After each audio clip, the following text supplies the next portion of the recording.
Good morning friends. आइए आज हम बात करते हैं यूजीसी नेट से रिलेटेड क्वेश्चंस की। आज हम बात करेंगे टीचिंग एप्टीट्यूड के पार्ट 3 की। ठीक है। फर्स्ट, अध्ययन का उच्चतम स्तर कौन सा है? तो अध्ययन का उच्चतम जो स्तर है, इसका हायर स्तर जो है इसका, वो है सशर्त प्रतिवर्त अध्ययन। ठीक है।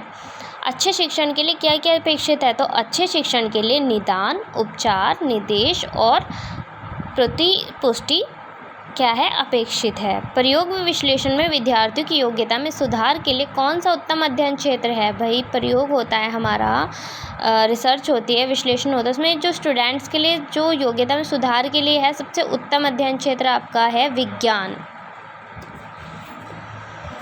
राष्ट्रीय पाठ्य चर्चा फ्रेमवर्क का निर्माण किसने किया? तो एनसीईआरटी ने। निम्न में से कौन सी निर्माणात्मक मूल्यांकन की विशेषता है? मूल्यांकन शिक्षण के दौरान किया जाता है। ठीक है।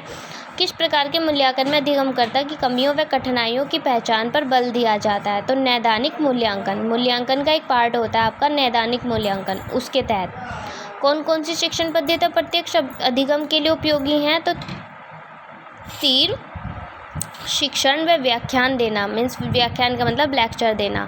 जो हमारे प्रोफेसर होते हैं लॉ में हुए या फिर अदर उसमें एमएससी बीएससी वगैरह में, तो जो जिस भी टॉपिक पे लेक्चर देते हैं, पढ़ाते हैं, तो उसे हम व्याख्यान कहते हैं। शिक्षण में निम्न में से कौन सा अधिगम परिणाम अवबोध हैं, अवबोध स्तर पर प्रयुक्त होते हैं? ठीक है।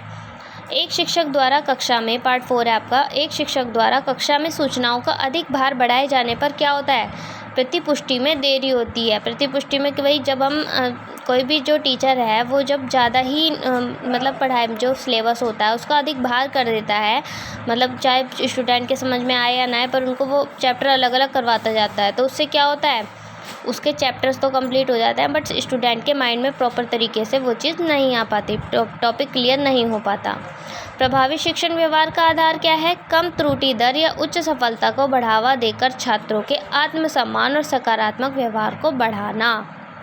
जो प्रभावी शिक्षण होता है उसमें एक टीचर की क्या होती है, पूरी रिस्पॉन्सिबिलिटी होती है किसी भी तरीके से जो बच्चा होता है उसका आत्मसम्मान बढ़ाए, मीन्स उसे ऐसे क्वेश्चन पुटअप करे और जब वो आंसर ना भी दे पाए तो उसे एनकरेज करे कि हाँ भाई नेक्स्ट टाइम आप कर सकते हो, तो इस तरीके से उसे एनकरेज करना। तो ये क्या है? पॉजिटिव व्यवहार होता है टीचर का।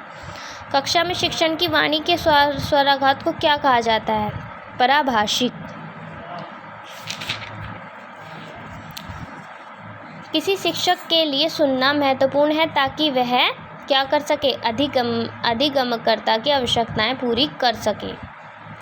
जब कम संसाधनों का यूज़ कर वह शिक्षक के प्रयास तथा अधिगम पर जोर देकर छात्र के अधिगम परिणाम सुनिश्चित किए जाते हैं, तो कौन सा शिक्षक के बारे में सर्वाधिक उपयुक्त माना जाता है? शिक्षक प्रभावी है, मतलब शिक्षक प्रॉपर तरीके से ठीक है।